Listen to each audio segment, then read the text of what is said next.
वहीं जेडीयू के सांसद देवेश चंद्र ठाकुर के बयान पर नया संग्राम शुरू हो गया है। यादव और मुसलमानों का काम न करने वाले बयान पर आरजेडी ने सवाल उठाए तो बीजेपी सांसद गिरिराज सिंह अब देवेश चंद्र ठाकुर के समर्थन में खड़े हो गए हैं। गिरिराज सिंह ने कहा कि सोची समझी साजिश के तहत मुसलमान उन्हें वोट नहीं कर रहे हैं। आपको गिरिराज सिंह का बयान दिखाते हैं। इतने सालों से वो एमएलसी थे, चांद भी था, क्रॉस भी था, ओम भी था, वो सब के लिए करते थे। उनका दिल टूट गया। ये मैं भी देखता हूँ कि मुझे भी मुसलमान नहीं वोट देता।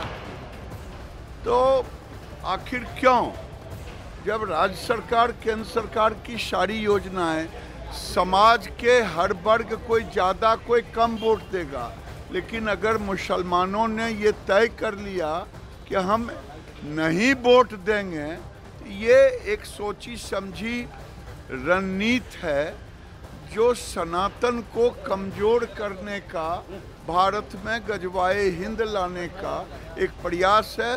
देवेश चंद्र ठाकुर ने दिल की बात कही। अब आपको देवेश चंद्र ठाकुर का बयान दिखाते हैं, जिसमें उन्होंने मुसलमान और यादवों को लेकर बयान दिया। कहा था कि उन्हें मुसलमान और यादवों का वोट नहीं मिला, इसलिए वो उनका काम नहीं करेंगे। कि तीर दबा, अगर मेरे लिए आप तीर दबाते तो आपको उस तीर में नरेंद्र मोदी का चेहरा दिखाई देता, इसलिए आपने लालटेन दबाया। तो अगर यही बात है तो मैं आपके काम करते वक्त आपके चेहरे पे लालटेन और लालू जी का चेहरा क्यों नहीं देखूं?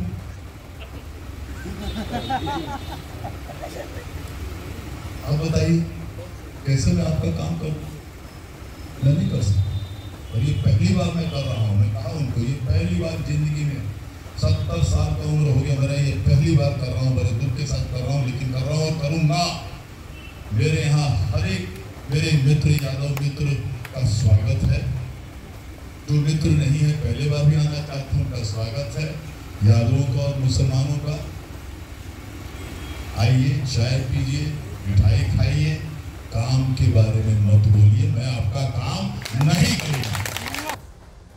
और देवेश चंद्र ठाकुर के बयान पर संग्राम शुरू हो गया। आरजेडी और बीजेपी इस पर आमने सामने आ गई। हम आपको गाली भी नहीं देते, आपके साथ तकरार भी नहीं करते, तो एक ही कारण है कि एनडीए और भारतीय जनता पार्टी को आपने इसलिए वोट नहीं दिया, मुस्लिम समाज ने, कि वो गजवाए हिंद चाहते हैं। हिंदुओं की आज गाय माता को काटा है, कल मेरी माता को काटेगा।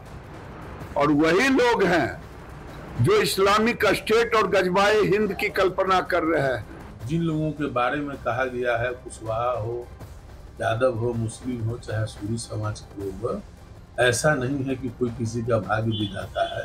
वैसे तमाम जनता से हम यह कहना चाहेंगे, जो काम आप उनसे महसूस करते हैं वह काम मेरे यहाँ आए, मैं आपको सेवा करने के लिए तैयार हूं।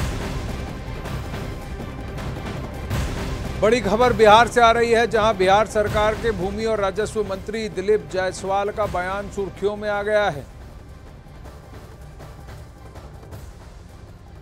बिहार के मंत्री दिलीप जायसवाल का कहना है कि अवैध हथियार वालों को देखते ही गोली मारने का फैसला हुआ है। ये फैसला बिहार कैबिनेट में लिया गया है। उन्होंने आगे कहा कि बिहार सरकार ने हर जिले में एसआईटी के गठन का फैसला भी किया है। जिसके पास अवैध हथियार हो उसके खिलाफ शूट एट साइट के ऑर्डर दे दिए गए। बिहार सरकार ने फैसला लिया कि प्रत्येक जिला में एसआईटी का गठन होगा। अलग से पुलिस बल का गठन प्रत्येक जिला में हो रहा है।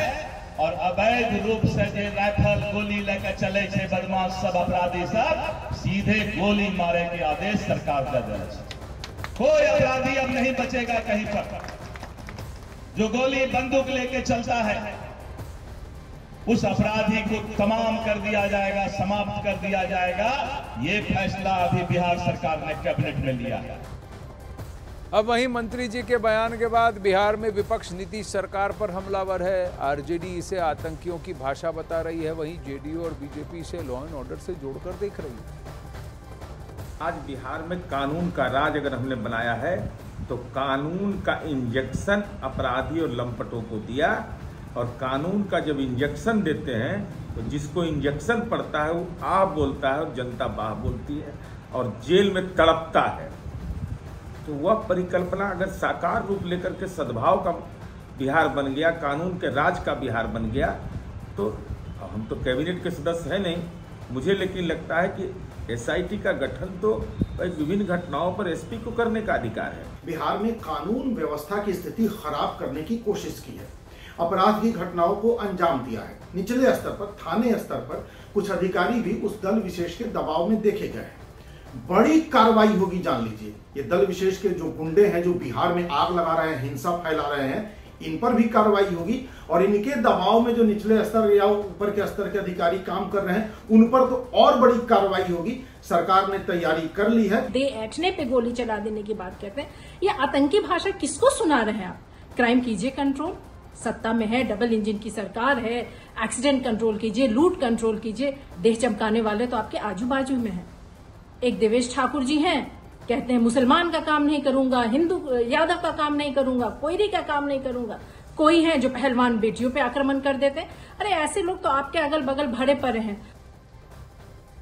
इधर पूर्णिया के निर्दलीय सांसद पप्पू यादव ने दिलीप जायसवाल के बयान का समर्थन किया है। उन्होंने कहा कि कानून के तहत अपराधियों का खात्मा आवश्यक है।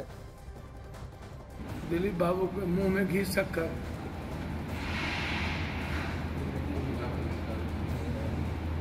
और मेरा आग्रह है, दिलीप बाबू पहले राजस्व विभाग से दलाली मुक्त कर दीजिए, मेरे भाई हैं, और भ्रष्टाचार मुक्त कर दीजिए। एक विभाग को सुधार लीजिए दिलीप बाबू।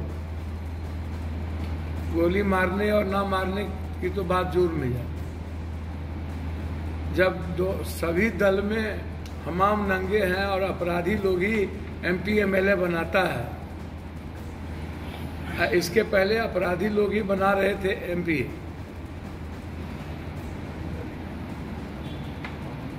तो जब आप अपराधी के द्वारा वोट लीजिएगा तो गोली किसको मारिएगा दिलीप बाबू?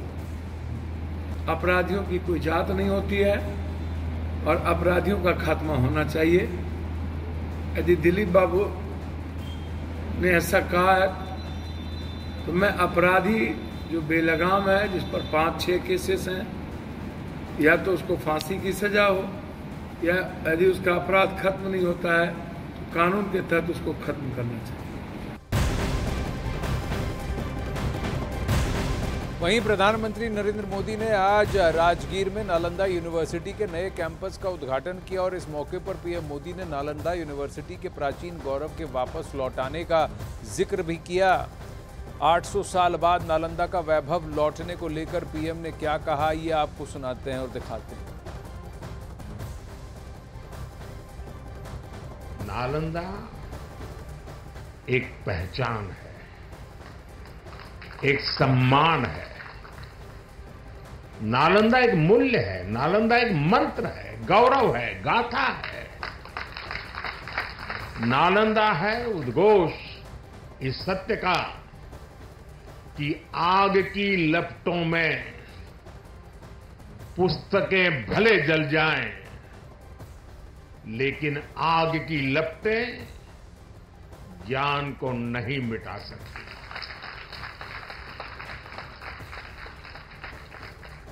नालंदा के ध्वंस ने